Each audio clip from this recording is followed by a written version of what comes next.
뭐 한국교회가 또 전 세계가 가정의 달로 섬기잖아요. 그래서 우리가 가정에 대해서 계속 조명할 수밖에 없습니다. 자녀와 또 부부, 가정. 그래서 오늘 제목은 행복한 가정 만들기 프로젝트라는 제목으로 함께 은혜를 나누고자 합니다. 세계 많은 나라를 대상으로 한번 설문 조사를 했어요. 어느 나라 가정이 평균적으로 행복하고 문제가 없는가라고 조사해 봤더니 많은 나라 가운데 유대인 가정이 뽑혔다라는 거예요. 자, 유대인 가정은 부모와 자녀 간의 세대 격차도 별로 없대요. 그리고 자녀들의 가출도 다른 나라에 비해서 적고, 그리고 부모의 그 이혼율도 그렇게 높지 않다라는 거예요.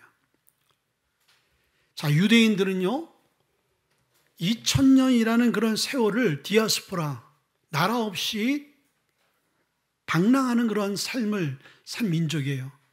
근데 그들이 다시 2000년 후에 나라를 재건하고, 그리고 세계에서 가장 건강한 가정을 꾸릴 수 있었던 것은 무엇일까? 2차 세계대전 때 많은 유대인들이 죽었잖아요. 그래서 그런 말이 있어요. 이 히틀러가 유대인의 가정은 파괴하지 못했다. 그 정도로 아주 강력한 또 건강한 가정으로 세워질 수 있었던 것은 그들의 신앙 때문이라는 거예요.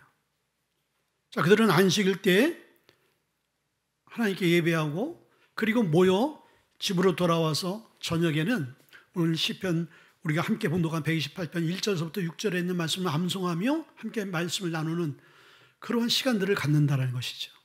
그러니까 유대인들은 신앙 공동체, 가정을 꾸리는 거예요. 그러니까 그 2000년이 넘는 디아스포라라는 그러한 세월 가운데서도 그들의 정체성을 잃어버리지 않고 지금의 강력한 유대 민족이 될 수 있었던 것이죠. 자, 이 유대인들이 힘들고 어려울수록 하나님의 말씀으로 하나가 되어지는 거예요. 결집하는 거지요. 그리고 협력하는 것이죠. 여러분들 가정도 행복하고 복된 가정을 만들기 위해서는요, 이 협력이라는 게 필요해요. 부부 간의 협력, 또 부부와 또 자식 간의 협력, 친인척 간의 협력이 되어질 때 행복한 삶과 가정, 그런 인생이 될 수가 있잖아요.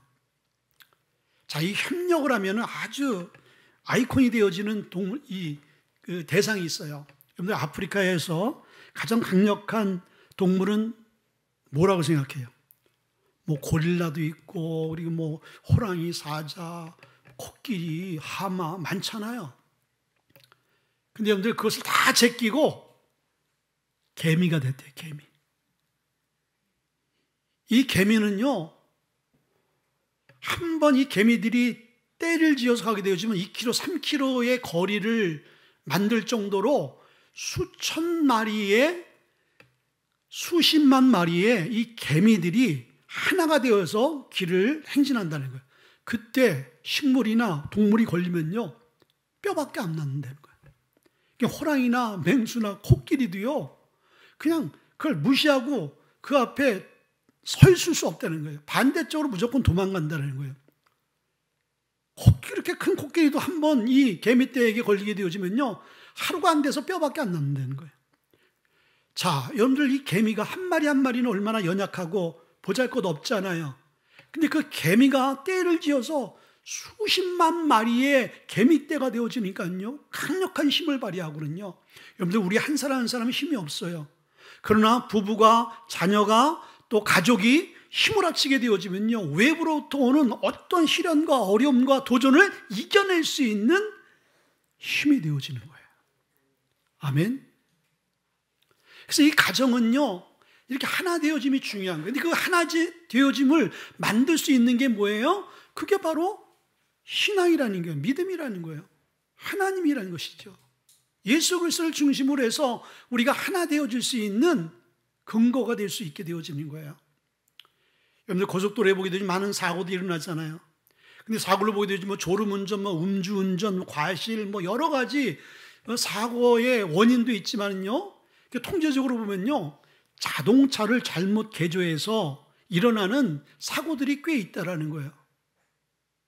자동차 외형이 마음에 안 들어서 외형을 원래 나온 그 본래의 모형이 아니라 바꾸는 거예요. 그리고 엔진 출력도요, 자기가 더 뭐 이상한 소리를 내고 더 힘을 더 그냥 주고 싶은 그런 엔진으로 튜닝을 한다라는 것이죠. 자동차가 처음 안전 기준의 표준을 딱 이제 인정을 받고 나올 때는 고차 그대로가 가장 안전한 거예요. 근데 거기에 덧붙이거나 빼거나 하면요, 위험 요소가 있는 거예요. 자, 이 이야기는 왜 하냐면요, 하나님께서 우리의 가정을 만드셨잖아요. 계획하셨잖아요.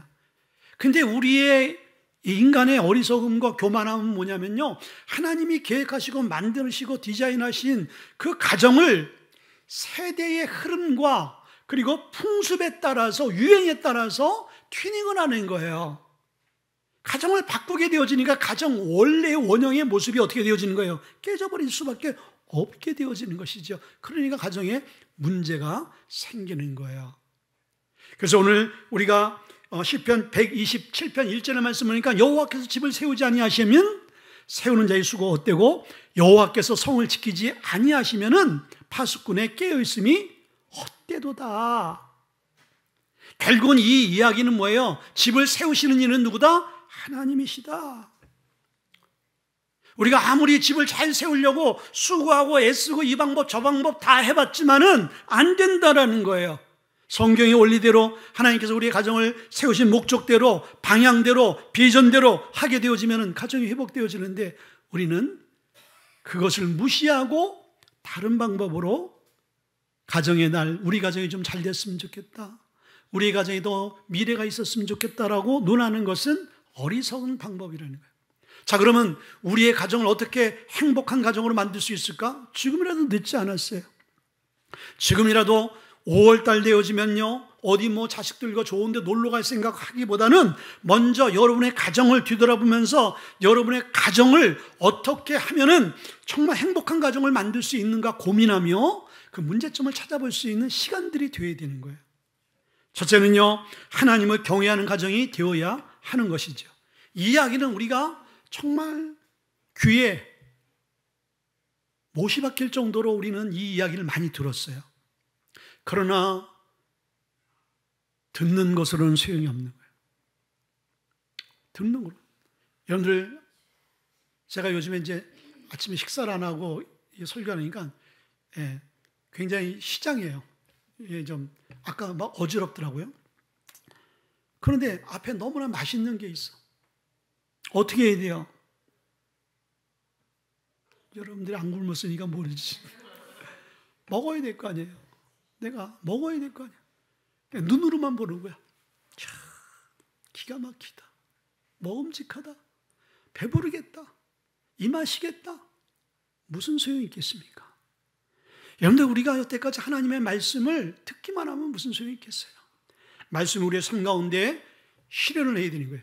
그런데 우리의 가정을 회복시키시고 우리의 가정을 새롭게 하는 첫 번째 방법이 하나님을 경외하는 거라는 거예요. 아멘. 여기서 경외하는 것은 뭐예요? 경외하는 것은 하나님을 두려워하는 거예요. 하나님 사랑의 하나님이지만은 우리가 하나님은 그냥 한없이 두려워할 이유는 없지만은 때로는 하나님을 사랑하되 하나님을 두려워하는 마음이 우리 안에 있어야 되는 거예요. 두려워하는 마음이 없게 되어지면 그때서부터 뭐가 시작되어지냐면요, 방종이 시작되어져요. 그리고 월권이 시작되어지는 것이죠. 일부에도 얘기했지만은 제 친구 형님이 있어요. 근데 이 형님이 자기 부모님을 구타라는 거예요. 그러니까 그 구타하는 모습을 본 제 또 친구가 그 형님을 또 두들겨 팼네. 참 그 집안이요, 참 이렇게 어려운 집안. 그래서 나는 말로만 듣던 그런 모습들이 내 주위에도, 친구 주위에도 그런 가정이 있구나. 그러니까 자식이 부모를 폭행을 해요. 요즘에 그런 일들이 많이 생기죠. 왜 그런 일들이 생깁니까? 부모에 대한 두려움이 없는 것이죠. 부모에 대한 권위에 그 인정을 하지 않는 것이죠. 부모님 은혜를 모르는 거예요.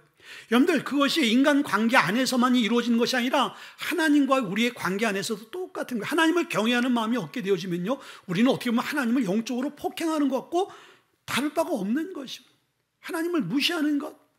여러분들, 관계 안에서 가장 힘든 게 뭔지 아세요? 상대의 무관심인 거예요. 무관심. 여러분 힘들고 어려울 때 상대가 여러분의 관심을 좀 가져줬으면 좋겠는데 그 상대가 여러분을 향해서 무관심을 갖고 있다고 생각해 보세요. 편할 것 같지요? 아니에요. 그만큼 힘든 게 없는 거예요. 근데 우리가 하나님에 대해서 하나님을 경외하고 예배하는 반응이 있어야 될 텐데 하나님에 대해서 관심이 없는 거예요. 무관심인 거예요. 무반응인 거예요. 그것만큼 하나님이 힘들어하는 것이 없다라는 거예요. 하나님을 무시하는 건 뭐예요? 경외하지 않는 것은 관심이 없는 거예요. 관심 있는 자는요, 다가가게 되어져 있고, 그리고 그 상대의 뜻을 받들어 수용하게 되어 있는 거예요. 자, 그런데 이렇게 하나님을 경외하는 것이 우리의 삶의 근본이 되어지고, 그리고 우리 가정을 회복시킬 수 있는 시작점이 될 수 있는 것은 아까 얘기했듯이 하나님이 우리의 가정의 주인 되시고 이 가정을 주관하시는 분이기 때문인 거예요. 주관하시는 분이기 때문에. 여러분들, 이 지역을 주관하는 구청장이 있잖아요.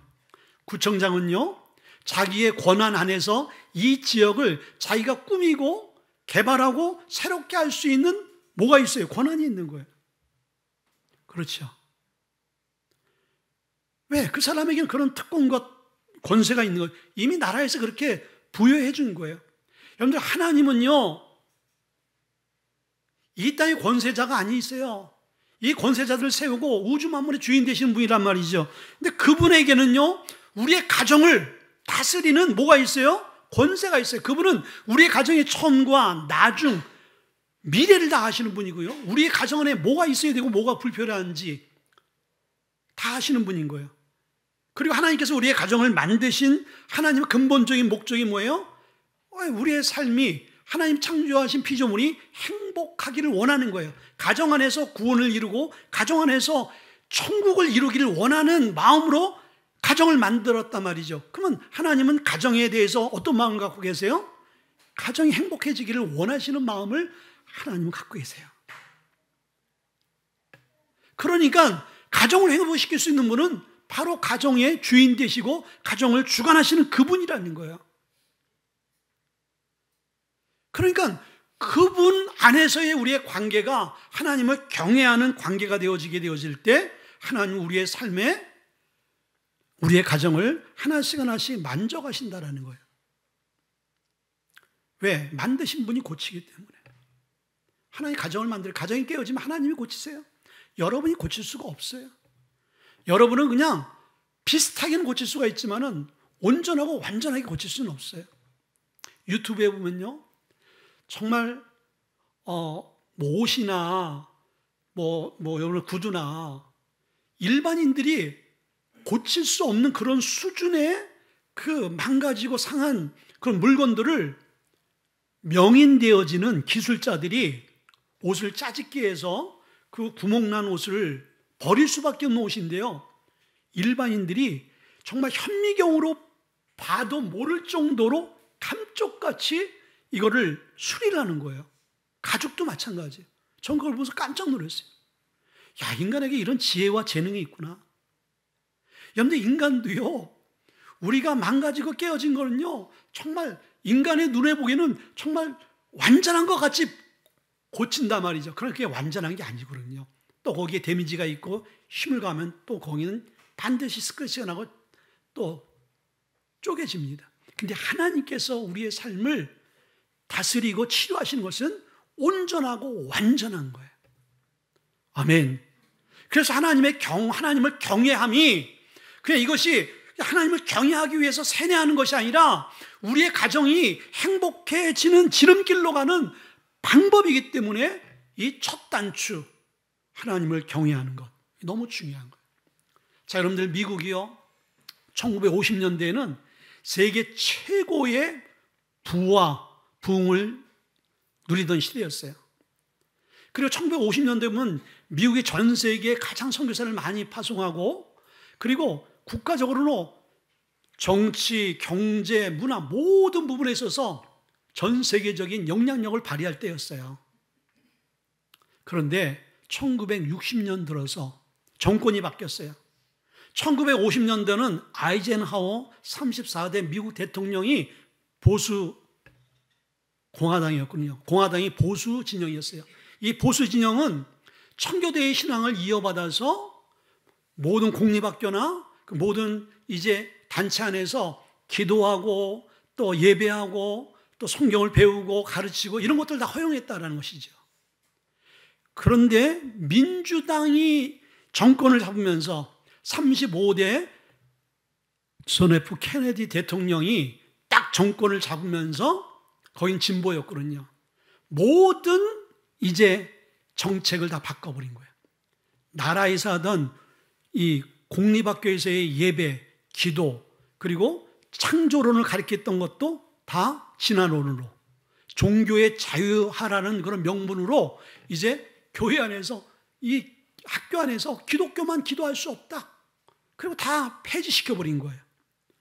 그때서부터 나라가 흔들리기 시작한 거예요. 그리고 이제 대표적인 문화가 지배하고 마약과 대마초가 성행하고 그런 나라로 전락해버리고 말았어요. 그래서 미국이요, 건강하게 부를 누리던 이 나라가 지금 미국은요, 온갖 죄악의 온실장이 되어졌잖아요. 그럼에도 불구하고 그 나라를 굳건히 붙들고 있는 건 뭐예요? 그래도 청교도의 그 뿌린 신앙의 그 열매를 그들이 지금 먹고 있는 거예요. 이건 뭡니까? 하나님을 경외하지 아니하고 하나님을 떠나는 나라와 민족이 되어지니까 퇴색해 되어져 가고, 그리고 그렇게 아름답고 건강하던 나라가 병들어가는 거예요. 그리고 존 F 케네디는 어떻게 됐어요? 1963년 11월 20일 날 극렬분자에 의해서 암살됐잖아요. 죽음을 맞은 거예요. 자, 여러분들, 이것도 세계적인 통계예요.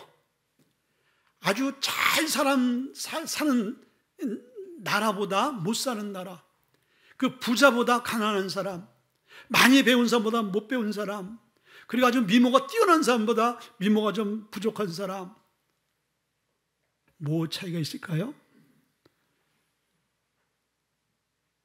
잘난 사람보다 못난 사람들이 자살률이 낮대요. 자, 우리 상대적인 가치를 적용해 보게 되어지면 어떤 우리가 생각을 할 수 있어요? 아니, 부자는 더 악착같이 누리며 살아야지, 더 잘났으면 뽐내면서 더 기쁨으로 행복한 삶을 살아야지. 근데 잘나고 많이 배우고 부를 누리고 권력 있는 사람들이 그렇지 못한 사람보다 죽는 확률이 더 많다라는 거예요. 왜 죽습니까, 여러분들? 그러니까 행복이 어디서 오는 거예요? 환경에서 오는 게 아니라는 것을 말씀해 주고 있어요. 자, 우리는 이 시대를 살아가면서 뭐라고 얘기해요? 아니, 하우스는 있는데 홈은 없다고 얘기하잖아요. 집은 있어요. 그러나 가정은 없다라는 거예요. 눈에 보여지는 유형적인 집은 있는데 무형적인 여러분들 이 가정은 없는 거예요. 눈에 보여지는 것 얼마든지 여러분들 그건 만들 수가 있어요. 돈 많으면요, 좋은 콘크리트와 자재로 엄청난 집을 만들 수 있어요. 눈에 보여지는 거죠. 그러나 가정은 눈에 보이지 않는 것으로 만들어져 가거든요. 그것은 뭐예요? 영적인 신앙과 믿음과 사랑과 헌신이라는 것으로 집을 세워져 가는 거예요. 자, 여러분 가정은 하우스예요, 홈이에요? 홈이 될 수 있기를 바랍니다. 가정이 될 수 있기를 바랍니다. 가정 같은 가정이 될 수 있기를 바랍니다. 그냥 집에만, 건물에 들어가서 그냥 생존하는 그러한 가정이 되지 않기를 바라요. 네. 자, 두 번째는요, 수고한 대로 먹는 가정이 되어야 한다는 거예요. 자, 오늘 본문의 말씀 보니까 내가 내 손이 수고한 대로 먹을 것이라 내가 복되고 형통하리로다. 자, 행복한 가정을 만드는 데 있어서 두 번째 요소는 뭐냐요? 수고한 대로 먹는 그런 가정이 되어야 된다는 거예요. 이건 뭐예요? 노력한 대로 대가를 경험할 수 있어야 되는 거예요. 근데 이게 좀 순서가 있어요. 첫째는 하나님을 경외하는 가정이 되어질 때 수고한 대로 거둘 수 있는 다음 단계로 가는데, 하나님을 경외하는 경외하심이 없는 상태에서 일을 하게 되어지면 그 일이 어떤 일이 되겠어요? 하나님 보시기에 정직하지 못한 일이 될 수 있는 거예요. 그래서 여러분들, 우리의 이 수고, 여러분의 노동, 성경은 노동의 신선함을 얘기해 주고 있어요.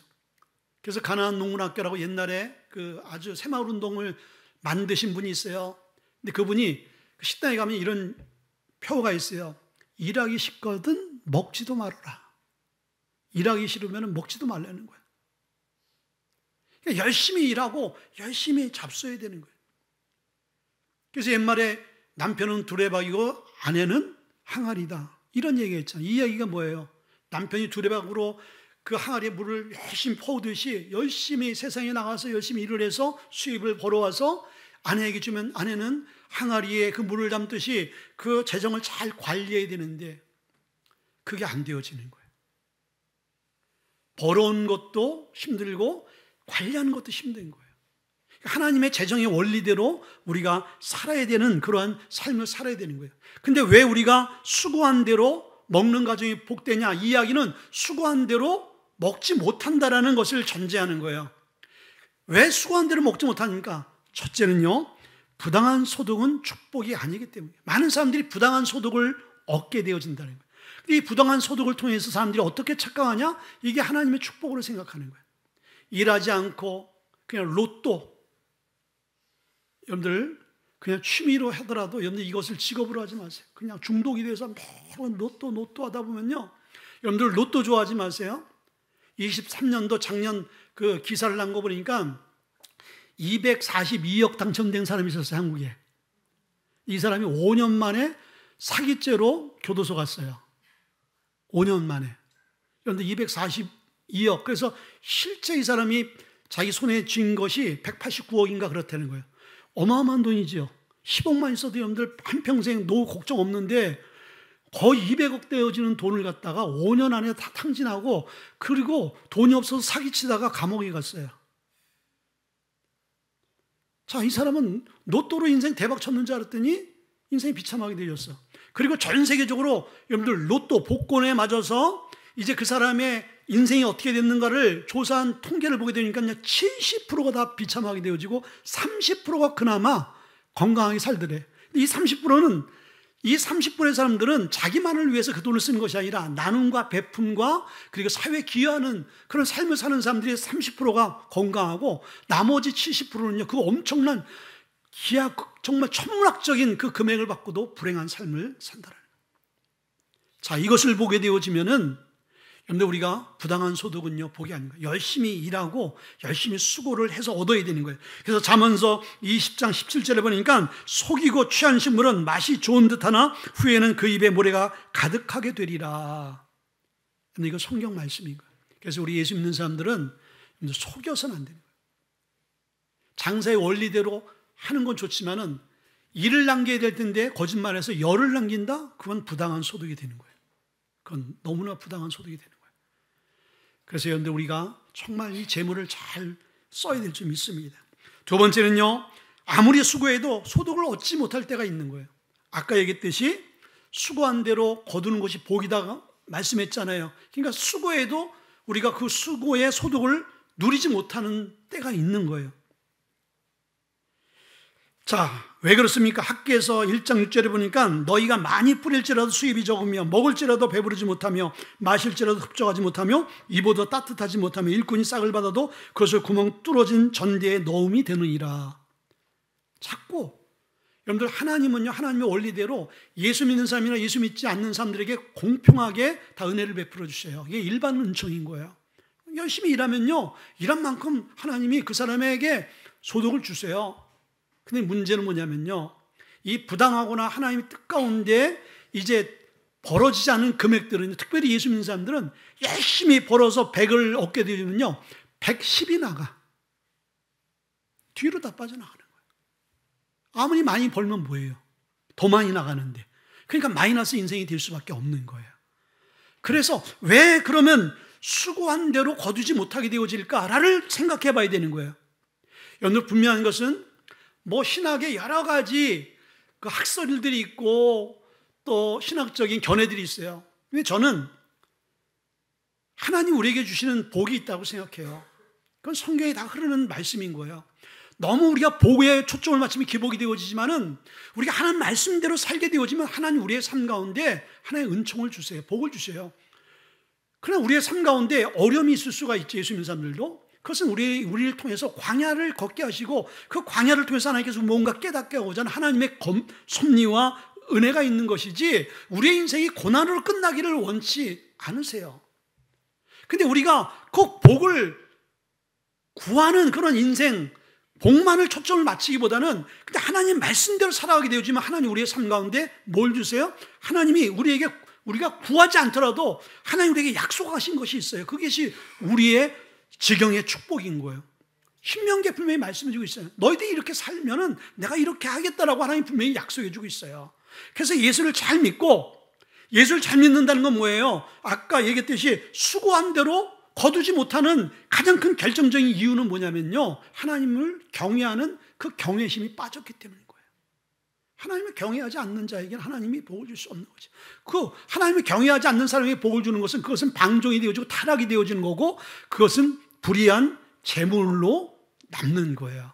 그러니 하나님은 주실 수 없는 것이죠. 빈곤이 도리어 가난이 그 사람에게 복이 될 수 있게 되어지는 것이죠. 자, 여러분들, 그래서 우리는 하나님을 사랑하고 주를 위해 살아갈 수 있는 그런 신앙의 공동체로 가정을 만들 수 있기를 바랍니다. 아멘. 하나님은 복의 근원이시잖아요. 우리의 뭐가 필요한지 아세요? 우리 영육간에 뭐가 필요한지 아세요? 하나님 그걸 채워주신다는 거예요. 예. 그런데 여러분들을 왜 하나님께서 행복한 가정을 만드는 데 있어서 하나님을 경외하시는 우리가 신앙적으로 그래, 그렇지, 하나님을 경외해야지, 하나님 우리에게 복을 주셔. 근데 하나님께서 우리에게 또 이 말씀이 우리가 수고한 대로 너희가 먹을 것이다, 노동에 대한 또 수입에 대한 이야기를 왜 하세요? 우리의 행복한 가정을 꾸려가는 데 있어서 중요한 부분이 바로 이 부분이라는 거예요. 여러분들 인정하잖아요. 근데 가정을 이끌어가고 우리가 이 땅을 삶을 살아가는데 너무 물질에 어려움이 있으면 우리의 삶이 행복해질 수 있을까요? 주님으로 만족하면 행복해질 수 있겠죠. 그러나 그렇지 못한 상황이 되어지면 그 빈곤하고 가난한 환경 때문에 도리어 하나님을 원망하게 되어지고 더 깊은 하나님의 은혜의 자리에 들어가지 못하는 경우들이 있잖아요. 그러니까 적당히 하나님께서 우리에게 주시는 그 은혜를 또 수고의 대가를 받는 것은 행복한 가정의 조건이 될 수 있다는 거예요. 아멘. 그런 복을 누릴 수 있기를 주님을 축원드립니다. 자, 세 번째는요, 아내와 자녀가 잘 되어야 한다는 거예요. 마찬가지죠. 오늘 이 저자는 본인은 하나님을 경외하고 수고의 대가를 다 자기가 누릴 수 있는 자가 되어져서 복되겠지만은 자기만 잘 되어지면 무슨 의미가 있겠어요? 자기의 가족 공동체인 아내와 자녀들이 행복해야지. 그래서 여러분들 가정 안에 환자들이 없길 바래요. 아내가 아프거나 자식이 아파 보세요. 저번에 한번 연세대학교에 한번 신방을 간 적이 있었는데, 연세대학 병원이죠. 병원, 세브란스 병원에. 근데 소아과 병동을 지나가게 됐어요. 근데 그 어린아이들이, 그 갓난아이들 머리가 다 없는 상태에서 닌겔을 맞고 있고, 뭐 닌겔 한두 개가 아니고, 그 막 아이들이 그 병실에 누워있고 휠체어에 이제 엄마가 끌어주는 모습을 보면서 엄마들 보니까 다 젊어요. 다 너무나 젊은 30대 초반, 중반. 근데 얼굴들이 다 그냥 너무 어두워. 고통스럽죠. 힘들죠. 그러니까 한 가정에 여러분들 그래 중환자들이 있으면 다 힘든 거예요. 그래서 하나님께 기도하셔야 돼요. 하나님, 우리 온 가족들이 건강 주신 것. 저는요, 이번에 이 대상 포진을 통해서 정말 잠잘 때마다 감사해요. 잠잘 때마다. 여러분들 주무실 때 하나님, 오늘 이렇게 너무 편안하게 잠을 잘 수 있게 해주셔서 감사합니다. 기도하시고 자요? 우리에겐 당연한 거죠. 왜? 잘 때 너무 그냥 아무 생각 없이 잠잘 때가 최고 편안해. 그리고 주무시죠? 근데 병마 때문에 잠을 못 이루는 사람에게 있어서는 이 잠의 소중함이 얼마나 큰지 몰라요. 저는 기도하고 철야 외에는 정말 올 철야를 한 적은 많지요, 기도하면서. 그런데 맨정신으로 철야하기는 생전에 저는 이번에 대상포진 걸리면서 며칠을 그냥 철야했어요, 철야. 잠을 잘 수가 없는 거예요. 어떤 자세도 편안한 자세가 없고, 칼로 도려내는 거고, 불로 막 지지는 것 같고, 그냥 서도 고통, 앉아도 고통, 누워도 고통, 그냥 눈 뜨고 있는 게 난 거예요. 두루누워 있으면 더 고통스러운 거예요. 그러다가요, 이 약을 먹고 치료되면서 자는데 어제도 너무 포근한 거예요, 잠이. 그래서 하나님 너무 감사합니다. 이게 고통 없이 잠자게 하셨어요. 너무 감사합니다. 기도하셔야 되는 거예요. 기도. 아파 본 사람이 아는 것이죠, 그렇죠? 근데 여러분들, 이 아내가, 자녀가 잘 되어져야 될 텐데, 오늘 3절에 보니까 내 집 안방에 있는 내 아내는 결실한 포도나무 같으며 내 식탁에 있는 둘러앉은 자식들은 어린 감람나무 같으로다, 이렇게 표현해 주고 있어요. 아내를 결실한 포도나무로 표현해 주고 있어요. 아내를 결실한 포도나무. 자, 결실한 포도나무 같은 아내라고 말씀해 주세요. 왜 이렇게 얘기했을까요? 포도나무의 특징이 뭐예요?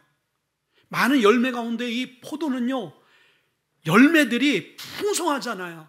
수십 개가 있잖아요. 그리고 알들이 큰 것들은요, 정말 모함짓도 하고 모험짓도 하고 너무 풍성한 거예요. 과일 중에 그런 과일이 어디 있어요? 이 이야기는 아내의 삶이 풍성함을 누릴 수 있는 상황과 환경과 그리고 그런 삶이 되어야 된다는 거예요. 왜 그렇습니까? 여러분들, 남편의 영향력도 중요하지만 가정 안에서 아내의 영향력이 얼마나 중요한지 몰라요. 아내가 여러분들 영적으로 풍성함이 있어야 되는 거예요. 왜 아멘들 안 하세요? 난 영적으로 빈곤합니다. 영적으로 풍성함이 있어요. 그리고 영적으로 풍성할 뿐만 아니라 환경적, 경제적 모든 분야에서도 풍성함이 있어야 돼요. 왜 그렇습니까? 풍성함이 있어야지 나눠줄 수가 있는 거예요. 우리 교회가 선교하는 교회예요. 교회가 너무 가난해요. 여러분들, 가난하면 어떻게 선교할 수가 있겠어요? 우리가 몸으로 그냥 우리가 할 수 있겠지요. 우리 가진 재능으로 할 수 있겠지요. 그러나 빵과 우유와 우리의 도움이 필요한 것에 흘려보낼 수 있는 물질이 필요할 때 우리는 할 수 없겠지요. 그래서 여러분들 복을 받아야 되는 거예요. 여러분만을 위해서, 잘 먹고 잘 살기 위해서 복이 아니라 하나님 나라와 생명 구원을 위해서 우리가 복을 구해야 되는 것은 당연한 것이에요. 근데 우리의 삶에 내 마음이 풍요로워야지 좋은 말이 나오고 좋은 마음이 생기고 좋은 행동이 나오는 거 아니겠습니까? 그렇죠. 내 마음이 빈곤하고 메말라 있고 그리고 각박한데 어떻게 자녀와 남편과 주위 사람들에게 풍요로움을 우리가 선사할 수 있겠어요? 복음은 풀가스펠인 거예요. 차고 넘치는 거예요. 그렇죠? 복음은 부족한 게 아닌 거예요. 복음은 아주 넘치는 거다 말이죠. 그것이 마치 포도 열매같이 풍성함을 의미하는 거예요. 그리고 포도나무의 특징은 또 뭐예요? 이렇게 풍성함이 있겠지만은 이렇게 풍성함을 만들기 위해서 아내와 자녀들이 아내를 서포트해줘야 하는 가정이 되어질 때 아내가 풍성함을 누릴 수 있어요. 그리고 포도나무의 특징은 풍성한 열매를 거두잖아요. 제가 어렸을 때 우리 그 앞마당이 있었어요. 넓은 앞마당이 있고 수도도 있고 그 앞마당 그 하늘 전체가 포도 넝쿨로 다 이렇게 있었어요. 그리고 주렁주렁 포도들이 열렸어요. 그런데요, 이 포도나무의 줄기, 메인 줄기는 굉장히 얇아요. 튼튼하지만 얇아요. 그래서 그 포도나무가 가지를 쳐서 늘어져서 다른 열매를 맺게 하기 위해서는요, 버팀목들을 중간중간 세워야 되고요, 위로는 철사로 다 엮어서 이 포도나무 넝쿨들이 그 위에 자리 잡을 수 있도록 만들어줘야 되는 거예요. 이 이야기는 뭐예요? 아내는 결실한 포도나무 같다라는 그 표현은요, 남편과 자녀들이, 주위 사람들이 아내의 버팀목이 되어야 된다는 거예요. 받들어줘야 돼. 협력해줘야 되는 거예요. 그래야지 그 안에서 풍성한 열매가 맺혀지고 그 열매를 온 가족들이 함께 누리는 그런 삶이 될 수 있다는 것이죠. 그리고 자녀들에 대해서 뭐라고 말씀해 주겠어요? 내 상에 둘린 자식이라고 했어요. 남편이 만들어 놓은 상에 앉아있는 자식들이라고 그랬어요. 남편이 열심히 수고해서 여러분들 벌어온 그 돈으로 음식을 만들어서 온 가족들이 한 식탁에서 식사하고, 여러분들 그렇게 하세요? 아니면 남편은 나가서 혼밥 먹고 아내는 주방에서 서서 식은 밥 누룽지 먹고 자식은 GS 편의점에서 라면 끓여 먹고 있고, 다 따로 국밥이에요. 온 가정이 한 식탁 안에서 식사를 한다는 것은요, 화목을 의미하는 거예요. 그리고 교제를 의미하는 거예요. 그런데 그런 가정을 만들 수 있기를 바랍니다. 그런 가정이 행복한 가정이라는 거예요. 그 식탁 안에서 다 이야기가 나오는 거예요. 딸 이야기, 딸의 숨겨둔 애인 이야기, 그리고 성경 이야기, 고민 이야기 다 먹으면서 나오지, 여러분들 회초리 들면서 훈계하면서 나오지 절대 안 나와요. 거기는 먹일 때 나오는 거예요. 여러분 그런 가정 될 수 있기를 바랍니다. 그러면서 세 번째는요, 어린 감람나무 같은 자식, 이 자식들이라고 얘기해 주고 있어요. 자, 이 감람나무는요 특징이 있어요. 감람나무는요 곱고 아름다운 나무라고 호세아서 14장 6절에 말씀해 주고 있어요. 자, 읽겠습니다. 그의 가지는 퍼지며 그의 아름다움은 감람나무 같고라고 했어요. 그의 가지는 쫙 퍼져서 그 푸른빛이 아름답고요, 감람나무가 곱고 아름다운 거예요. 여러분의 자녀들이요 아주 푸르고 그리고 바르게 정직하게 자라가는 것이 복인 거예요. 아멘. 지금 여러분들 어린 자녀들이요 상상을 초월하는 범죄에 연루되어서 역으로 여러분들 경찰로 검찰로 소환하는 일들이 많은데 우리 교회는 없잖아요. 우리는 행복한 가정인 줄 믿습니다. 두 번째는요, 좋은 열매 맺는 나무라고 말씀드리겠습니다. 예레미야서 11장 16절에 말씀 보니까 여호와께서는 그의 이름을 일컬어 좋은 열매 맺는 아름다운 푸른 감람나무다. 아멘. 여러분의 자녀들이 푸르게 잘 자라고 누가 보더라도 참 저 자녀 아름답다. 여러분들 어제 우리 이병헌 군과 우리 이지원 양의 결혼식을 어떻게 보셨어요? 가서 이 보신 분들은 야, 참 보기 좋다. 참 어쩜 저렇게 아름답냐. 여러분들 아름다움이라는 것은 우리의 외형적인 그런 아름다움을 두고 논하는 게 아니고 그 내면에서 우러나오는 아름다움이 있거든요. 너무 보기가 좋았잖아요. 그리고 굉장히 부러워하시는 분들도 많았어요. 우리의 자녀도 저런 총각, 저런 신부 만났으면 좋겠다. 잘 자란 거죠, 믿음으로. 그런데요, 그 특별히 신랑 측이 목사님 정말 이번엔 저는 이 결혼식을 꼭 예배로 드리고 싶었습니다. 그래서 저한테 몇 번 전화가 온 거예요. 목사님 이거는 어떻게 합니까? 저렇게 합니까? 그 예배 순서에 대해서 궁금한 게 많더라고요. 관심이죠. 근데요, 그 아들을 보면서, 이병헌 군을 보면서, 야, 우리 지연자매가 우리 교회학교 출신으로서 1호 우리가 이제 커플이 돼서 내가 주례하게 되어졌는데 의미가 있잖아. 근데 너무 잘 갔다. 1호가 스타트를 너무 잘 끊었어. 우리 주일학교 출신으로서 너무나 믿음에 좋은 사람. 근데 제가 그 이병헌 군의 아버님과 어머님을 보면서 야, 그렇구나 라는 것을 느꼈어요. 신앙이 너무 좋은 장로님, 권사님이세요. 너무 신앙이 좋으시고 그냥 말하는 가운데 그냥 풍겨져 나오는 거예요. 그 사람의 인품과 신앙이. 그러니까 그 부모의 그 자식이 될 수밖에 없는 것이죠. 그렇죠. 그의 열매로 그들을 한다. 여러분을 통해서 여러분의 자녀를 아는 거예요. 그래서 그런 자녀로 키울 수 있길 바랍니다. 마지막으로 시간이 지났지만 교회를 통한 행복의 시작이 되어야 한다는 거예요. 그래서 그런 문구가 있잖아요. 행복의 시작은 예수 그리스도로부터. 자, 그러면 여러분의 가정의 삶의 행복은요, 하나님의 교회를 통해서 여러분의 삶을 회복시켜 나간다는 것이죠.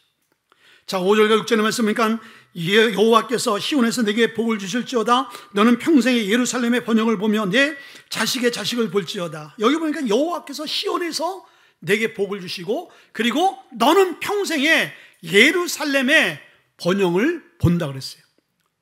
시온에서 복을 주고 예루살렘에서 번영을 본다. 그리고 그 번영은 내 자손에서 자손으로 이어진다. 이건 뭐예요? 네 때에 끝나는 것이 아니라 네 가문으로 이어진다라는 거예요. 그게 뭐예요? 시온과 예루살렘의 상징이 뭐예요? 하나님의 법궤가 있는 곳이잖아요. 하나님의 성전이 있는 곳이잖아요. 오늘날 교회 아닙니까? 자, 오늘날 많은 이론이 있어요. 무형적 교회, 유형적 교회 이렇게 나누는 사람들이 있습니다. 왜 나눕니까? 무형적 교회도 중요하고요. 그리고 유형적 교회도 중요한 거예요. 자, 그러면 유형적 교회만을 중요하게 생각하는 사람, 무형적 교회는 건물일 뿐이지 의미가 없다. 그러면 과거에 우리 믿음의 선진들이 6.25 전쟁 때 여러분들 평양이요 제2의 예루살렘이었어요. 복음이 평양으로 들어오면서 굉장한 부흥이 일어났어요. 그래서 청평양 대부흥이라는 어게인 평양 대부흥의 역사들이 있었잖아요. 전쟁이 일어나서 공산군들이 교회를 다 불태우고 목사와 성도들을 다 죽였잖아요. 그래서 이북에서 북한 남한으로요 피난 온 사람들이 많아요. 그런데요 수많은 목회자들과 성도들이 교회 지키느라고 죽었어요. 교회 지키느라고 죽었어요. 여러분들 그 보여지는 건물이 뭐가 중요하길래 왜 자기의 생명을 초기같이 버립니까? 생각이 차인 것이죠. 교회가 얼마나 중요한 것이고 내가 생명을 걸 만한 가치가 있다는 것을 그들은 안 것이죠. 주님의 핏값으로 세운 것인 거예요. 여러분들 오늘날 그러한 믿음의 선진들의 희생과 교회관을 통해서 한국 교회와 한국 사회가 부흥 발전한 거 아니겠습니까? 지금 이만큼 경제 10대 제국에 들어간 것 여러분 우연이 아닌 거예요. 우리의 믿음의 1세대들이 교회 중심, 하나님 중심, 말씀 중심으로 살고 헌신한 그 결과 열매인 거예요. 그렇죠. 그래서 그걸 누리는 거예요. 아까 미국이 케네디 대통령 이후에 급격히 타락해버렸어요. 근데 오늘날도 그 타락한 미국이 세계 최강대국으로 존재하고 있잖아요. 왜 그렇습니까? 청교도들의 뿌린 신앙 때문에 그런 거예요. 그리고 여러분들 솔로몬이 엄청난 범죄를 졌잖아요. 성경은 한 아내를 사랑하라 그랬는데 1000명을 사랑했어. 1000명의 아내를 뒀어. 우상 숭배하지 말라. 하나님 가장 싫어하는 거야. 온갖 우상 숭배를 다 했어. 그런데 왜 솔로몬을 하나님이 죽이지 않고 왕에서 폐하지 않았습니까? 다윗 때문에 그런 거예요. 다윗. 이 나라 이 민족이 이렇게 서서 복된 민족이 될 수 있었던 것은 교회 중심으로 교회의 생명을 걸고 교회를 위하여 헌신한 그들의 수고와 노력과 신앙이 결국 이 땅에 이 부흥을 가져오고 성장을 가져오게 되어진 거예요. 앞으로도 이 원리는 그대로 이어진다는 것이죠. 여러분들 교회 중심의 삶 그리고 하나님 중심의 삶, 말씀 중심의 삶을 살게 되어질 때 여러분의 가정은 회복될 줄 믿습니다. 우리 한번 기도하겠습니다. 기도할 텐데 하나님 맞습니다.